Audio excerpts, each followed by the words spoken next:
আমরা coronary artery ডিজিজের একদম latest world class treatment আমরা বাংলাদেশে প্রয়োগ করে থাকি। আমাদের এখানে অনেকগুলা সেন্টার হয়ে গেছে বাংলাদেশে, ঢাকায়, ঢাকার পার্শ্ববর্তী এলাকাতেও আছে।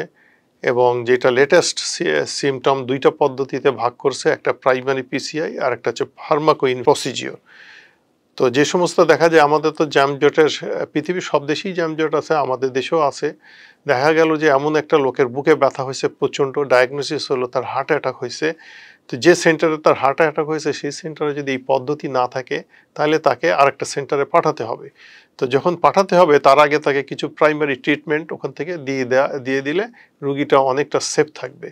কারণ হার্ট অ্যাটাকের রুগী 50% রুগী কিন্তু হসপিটালে পৌঁছাতে পারে, আর 50% রাস্তায় অ্যারিথমিয়া হয়ে ছন্দের পতন ঘটায় মারা যায়। তো এই ছন্দের পতন যাতে না ঘটে সেই জন্য আমরা ওই প্রাইমারি সেন্টারগুলোকে আমরা আদেশ দেওয়া আছে, বলা আছে তাদেরকে সেমিনার সিম্পোজিয়ামে অথবা অ্যাডভার্টাইজমেন্ট করে বলা আছে যে তোমরা আসলে ওনাকে সাথে সাথে কিছু ওষুধ খাওয়াই দাও, তার মধ্যে অ্যাসপ্রিন 300, ক্লোপিডোগ্রিল 300। যদি অ্যাসপ্রিন আর ক্লোপিডোগ্রিলের জায়গায় অ্যাসপ্রিন তো দিতেই হবে, ক্লোপিডোগ্রিলের জন্য আরও লেটেস্ট ওষুধ এসছে যেটাকে বলা হয় টিকাগ্যালর।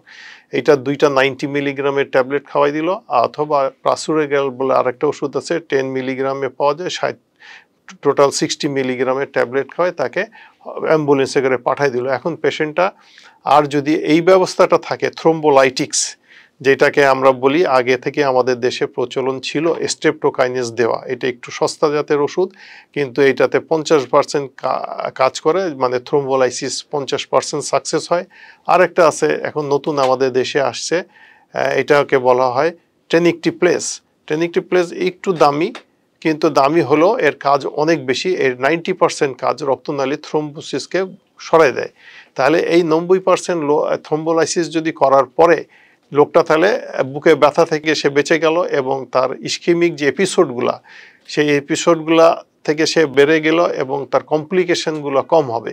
কমপ্লিকেশনের মধ্যে যেমন অ্যারিথমিয়া হওয়া, তারপরে হার্ট ফেইলিওর হওয়া, হার্ট ব্লক হওয়া, এই সমস্ত থেকে সে হবে। এবং সে ধরেন যেই জায়গায় হার্ট অ্যাটাক করছে সেখান থেকে যদি নিয়ারেস্ট সেন্টার 2 ঘন্টা হয় অথবা 2 ঘন্টার বেশি হোক, সে আসার পরে 12 ঘন্টার মধ্যে যদি আমরা রুগীটাকে পেয়ে যাই কোনো অ্যাডভান্স সেন্টারে, যেখানে ক্যাথল্যাব আছে, যেখানে এক্সপেরিয়েন্স ডক্টর আছে, যেখানে ইকুইপমেন্টস ওয়েল আছে, এরম সেন্টারে আসলে আমরা সরাসরি তাকে ক্যাথল্যাবে নিয়ে আমরা এনজিওগ্রাম করে যদি ব্লক ছুটে যায় 100% তাহলে আর কিছু করা লাগে না। কিন্তু যদি দেখা যায় যে ওই লেশনটা রয়ে গেছে, কিছু আবার প্রবলেম করতে পারে, অথবা স্টেনোসিস রয়েছে, অথবা ওকে যে থ্রোম্বোলাইসিস দিছে সেটা সাকসেস হয়নি, রুগীর বুকের ব্যথা রয়ে গেছে, এমতো অবস্থায় আমরা তাকে অ্যানজিওপ্লাস্টি করে দিব। অ্যানজিওপ্লাস্টি করে তাকে এই ইস্কেমিক এপিসোড থেকে, হার্টের মধ্যে যে রক্ত চলাচল বন্ধ হয়ে যাচ্ছিল কিংবা কম হচ্ছে, সেগুলো থেকে আমরা তাকে বাঁচিয়ে দিতে পারি।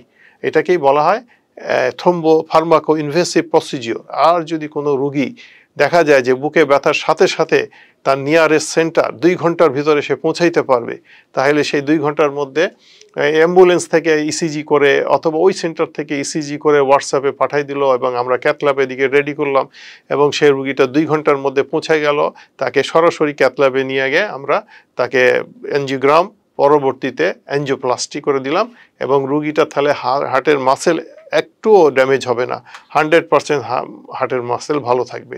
ইনভেসিভ প্রসিজিওর, ফার্মাকো ইনভেসিভ প্রসিজিওরতে কিছু হয়তো মাসেল ড্যামেজ হবে, কিন্তু প্রাইমারি পিসিআইতে একদম হবে না। প্রাইমারি পিসিআই হচ্ছে সবথেকে সেফেস্ট এবং সবথেকে আধুনিক চিকিৎসা এবং মায়োকার্ডিয়াল ড্যামেজের হাত থেকে টোটালি বাঁচায় দেয়, রুগী একদম আগের মতো তখন হয়ে যাবে। কিন্তু পরবর্তী লাইফগুলোতে তাকে এই সমস্ত সব কিছু মেনে চলতে হবে, লাইফ স্টাইল, খাদ্যাভ্যাস, তারপরে এক্সারসাইজ ডেইলি, তারপর টেনশন ফ্রি, আর যেগুলো রিস্ক ফ্যাক্টর আছে cholesterol, diabetes, hyper tension, smoking, এইগুলোকে নিয়ন্ত্রণ করতে হবে।